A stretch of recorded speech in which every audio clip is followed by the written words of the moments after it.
بتا دیا ہے کہ وہ کچھ دنوں کے مہمان ہیں۔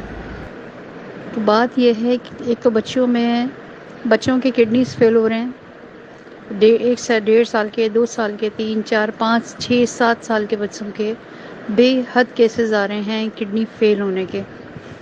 SIUT میں، جنہ میں، میمن ہاسپٹل میں، یہاں کے ڈاکٹرز نے اسپیشلی کہا ہے کہ جتنے بھی جو لوگ گروپ چلا رہے ہیں کہ جن کے پاس زیادہ سے زیادہ لوگ ایڈ ہیں، وہ لوگ ضرور اپنے گروپس میں مدرس کو، خواتین کو اویئرنیس دیں اس بات کی کہ ہم بہت زیادہ خطرناک صورتحال سے دوچار ہیں کہ اتنی بڑی تعداد میں بچے جو آ رہے ہیں جن کے کڈنیز فیل ہو رہے ہیں اور جن کو بلڈ کینسر ہو رہا ہے۔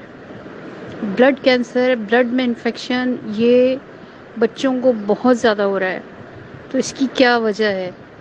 تو اس کو بتانے کے لیے آپ سب کو خطرے کی گھنٹی آپ کے گھر میں موجود ہے، اور آپ پلیز، انہوں نے کہا اس کی وجہ کیا ہے؟ اس کی وجہ ہے چپس، اس کی وجہ ہے فرینچ فرائز، گندا تیل جو باہر جس میں تل کے دیے جاتے ہیں، جو کونوں پہ کھڑے ہوئے ہیں ہر گلی کے۔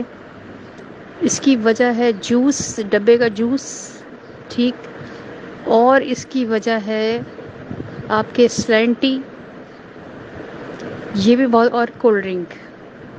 میں نے ایسے بچے دیکھے ہیں جن کو مائیں کولڈ ڈرنک دبا کے پلا رہی ہیں، فیڈر میں ڈال کے پلا رہی ہیں۔ ان کی بلا سے بچہ بس چپ رہنا چاہیے، وہ پریشان نہ کرے، اس کو زہر دے رہے ہیں آپ، زہر۔